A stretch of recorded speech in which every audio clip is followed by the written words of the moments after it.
Salut à tous et bienvenue sur motovert.com pour un nouveau podcast. Aujourd'hui, on a un invité, un petit homme de l'ombre, Pascal Bail. Salut Pascal. Bonjour à tous. Alors Pascal, on est dans le paddock du championnat de France Super Motard. On était plutôt habitué à te voir avec un pinceau entre les mains en train de peindre des casques. Qu'est-ce que tu fais là ? En fait maintenant je suis partie intégrante du team Luquin de façon professionnelle pour des travaux de design et donc du coup je profite d'être dans le team pour participer à la Luquin Cup en partenariat avec les sponsors du team et puis voilà donc c'est sympa. Et est-ce que tu dessines toujours un peu ? Ah oui, beaucoup là. Je dessine pas mal de travaux de design, de création de logos, de design de camions, tout ça. Donc non, c'est sympa, une bonne activité, beaucoup de travail et puis travail aussi pour création de vêtements, chose que j'avais pas trop fait, donc notamment de cuir avec Ixon. Donc voilà, c'est sympa. Donc il y a beaucoup de jeunes qui font du design, qui font du kit déco ou du casque ou qui aimeraient bien se lancer et pour eux tu es un petit peu le modèle. Qu'est-ce que tu pourrais donner comme conseil à tous ces jeunes qui ont envie vraiment de dessiner sur un ordinateur et qui ont envie de voir leur dessin sur un casque ou sur une moto ? De toute façon la passion c'est souvent l'essence première pour réussir, que ce soit dans n'importe quelle discipline professionnelle. Donc voilà, bien d'essayer de dire qu'il y a une possibilité de vivre de sa passion, de regarder de ce qui se fait, essayer de créer sa propre patte aussi, parce qu'en fait moi la plus grosse difficulté que je me suis aperçu c'est quand on fait du design, c'est d'arriver à créer son propre style. Donc voilà, il faut faire ses bases comme un moto, faut travailler, il faut dessiner, il faut en faire beaucoup et puis suivre sa passion, y croire et même si ça marche pas, après c'est le meilleur moyen pour pas avoir de regrets. Donc voilà, il faut faire ça. On dit que c'est compliqué de vivre de sa passion. Dans le design, pareil, les places sont chères ou est-ce que c'est un peu plus facile, par exemple, que de vivre du motocross ?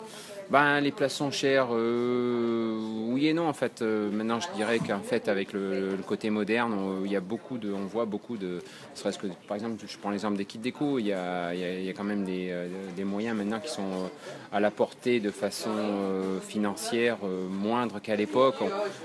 Des gens avec peu d'instruments arrivent à faire du très bon travail.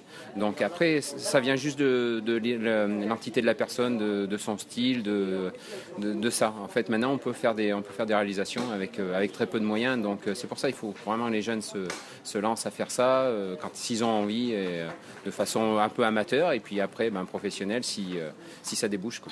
Si on parle des choses qui fâchent, le design, est-ce que c'est quelque chose qui est rentable ? Est-ce que ça paye bien ? Est-ce que c'est un métier qu'il faut faire ?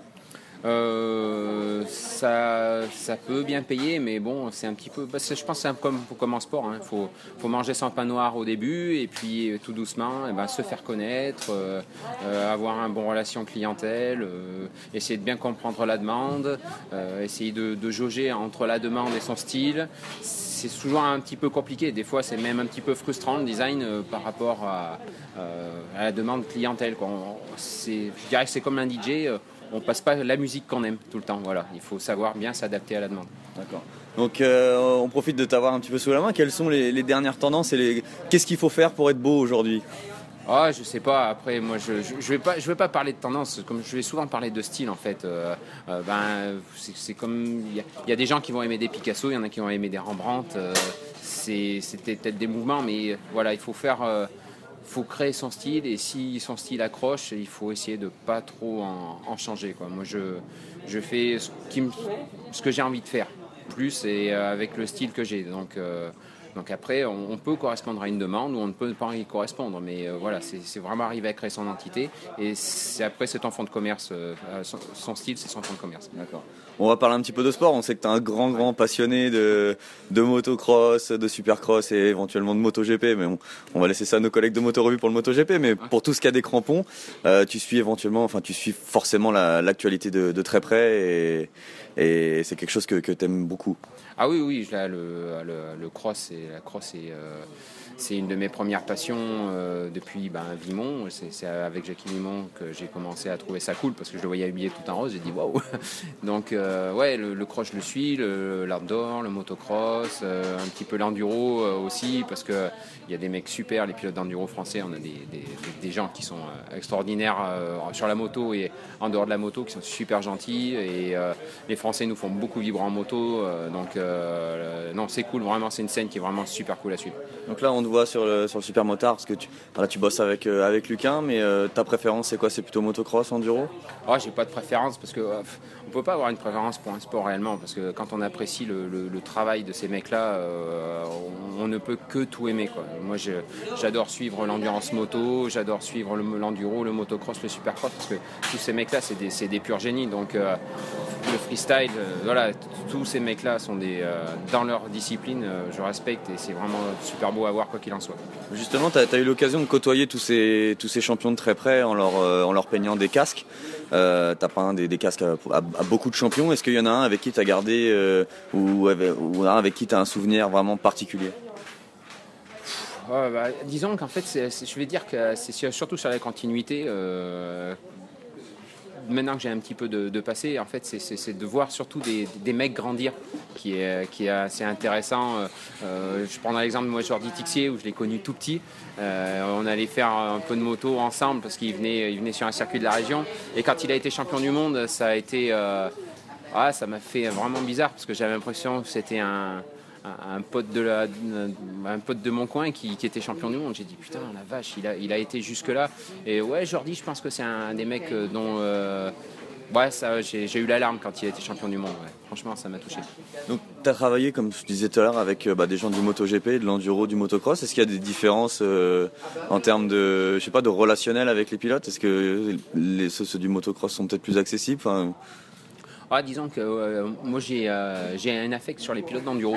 Les pilotes d'enduro, vraiment il y a des gars qui sont d'une gentillesse extraordinaire. Après, sur un week-end de course, c'est peut-être pas la même intensité que sur un week-end de motocross, tout ça. Ils sont un petit peu plus, le paddock est un peu plus ouvert. Enfin, je sais pas, mais j'aime beaucoup les pilotes d'enduro. Il y a Marc Bourgeois, Marc Germain, qui c'est qu'il y a d'autres. Je vais les oublier, mais vraiment, les pilotes d'enduro. Et une fois, je suis allé à un wake et ça m'a impressionné. Et les mecs super abordables, ça m'a beaucoup plu ça. D'accord.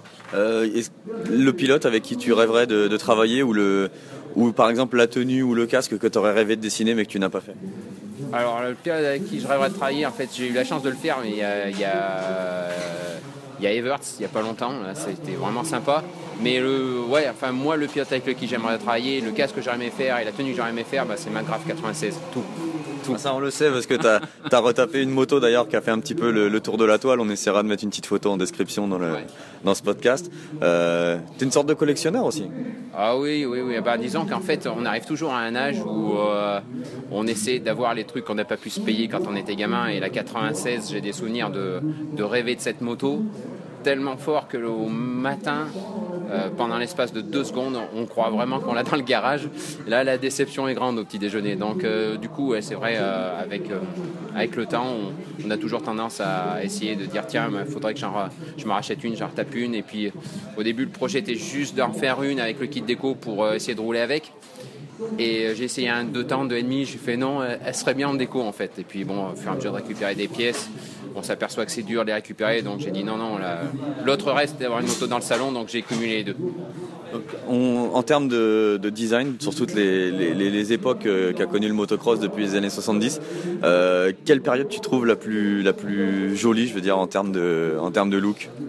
Les années 90, c'était top, parce qu'en fait, notamment au niveau des décos de casque, là, moi ça m'a fait rêver. On voyait Troy Lee, OCD, tous ces gars-là, ils ont fait des trucs qui étaient juste énormes, quoi. Les energy drinks maintenant ont un peu tué ça. Mais bon, il y a moins de liberté. Il y a moins de liberté, beaucoup plus de contraintes et c'est devenu tellement un support qu'il n'y a plus trop de place à la créa, quoi. Donc c'est difficile de tourner autour, mais bon. On y arrive toujours un peu, mais c'est vrai que les années 90, ma Graf 96, les casques des Supercross, Anaheim, tous ceux qui ont vécu cette période-là, et ça rappelle les casques à pompons, les casques à drapeaux, les casques avec les lumières, Troy Lee, OCD, tout ça, tous ces mecs-là ont vraiment fait des trucs qui tapaient dans l'œil. Et les années 80, avec toute cette sobriété, toi tu préfères le côté flashy? Disons que la sobriété, moi c'est un peu mon fond de commerce, j'aime beaucoup ça, les lignes claires, les beaux espaces, donc c'est vrai que Moi, j'ai l'affect des années 90 parce que c'est vraiment cette période-là avec laquelle j'ai grandi, mais c'est vrai que tout ce qui était JT, voilà, moi j'ai une collection de JT aussi chez moi parce que pour moi, c'est le summum, quoi, du épuré, style, un truc qui est vieux mais qui paraît encore moderne. Voilà, ça c'était une très belle époque aussi. Ok. Eh ben, merci beaucoup Pasqui pour ce petit podcast et on te souhaite de la réussite pour le futur et puis du gaz sur le bitume. Hein. Ouais, merci à tous et puis bonjour à tous ceux qui suivent Moto Verte et voilà, j'espère à très bientôt. Ciao. Ciao.